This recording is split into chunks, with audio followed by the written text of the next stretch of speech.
নমস্কার, আপনারা দেখছেন টিভি নিউজ। আমাদের সঙ্গে রয়েছে আমি সাথী। নজর রাখবো এই মুহূর্তের খবরের দিকে।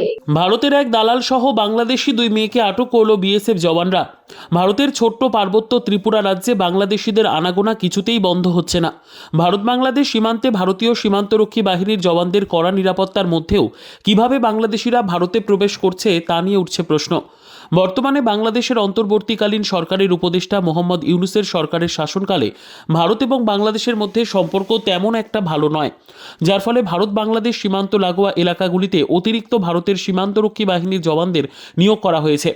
জানা যায়, ত্রিপুরা সিপাহীজলা জেলা সোনামুড়া থানাধীন দুর্গাপুর গ্রামের কাসেম মিয়ার ছেলে রাজিকুল ইসলাম, ঢাকা কামরাঙ্গা চরের আবদুল্লাহ সরকারের মেয়ে শান্তা ইসলাম বয়স 15 এবং ঢাকা গোবিন্দপুরের হালিম হাসানের মেয়ে সঞ্জিতা আক্তার বয়স 19কে শ্রীমন্তপুর এলাকার শাহাপুর দিয়ে বাংলাদেশে প্রবেশ করাতে গেলে তখন শ্রীমন্তপুর বিএসএফ বাহিনীর জওয়ানরা তাদেরকে আটক করে সোনামুড়া থানায় প্রেরণ করে। সূত্র মারফত জানা গিয়েছে, ভারতীয় দালাল দুর্গাপুরের রাজিবুল ইসলাম ও দুই বাংলাদেশি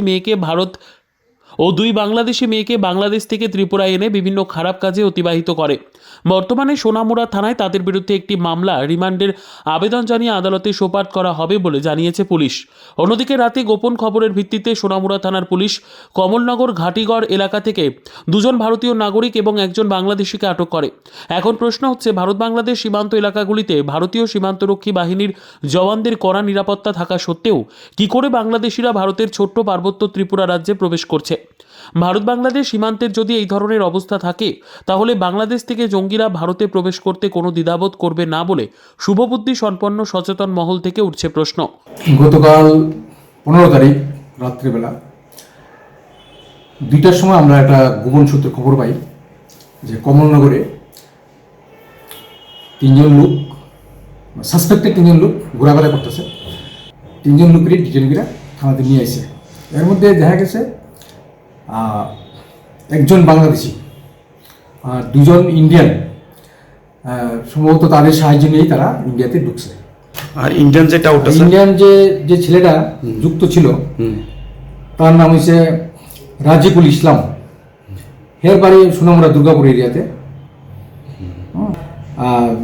মানে আইন অনুসারে কেস রেজিস্টার হয়েছে এবং তাদেরকে কুড়ে ফরওয়ার্ড করা হয়েছে। এবং আজকে বিএসএফ যে সমস্ত লোকগুলাকে আমাদের কাছে হ্যান্ড ওভার করছে, বাংলাদেশি 2টা মেয়ে এবং একটা ইন্ডিয়ান ছেলে, তাদেরকেও যথারীতি আমাদের কেস রেজিস্টার হয়েছে এবং তাদেরকে পুরে ফরওয়ার্ড করা হবে। Bureau report, PB news.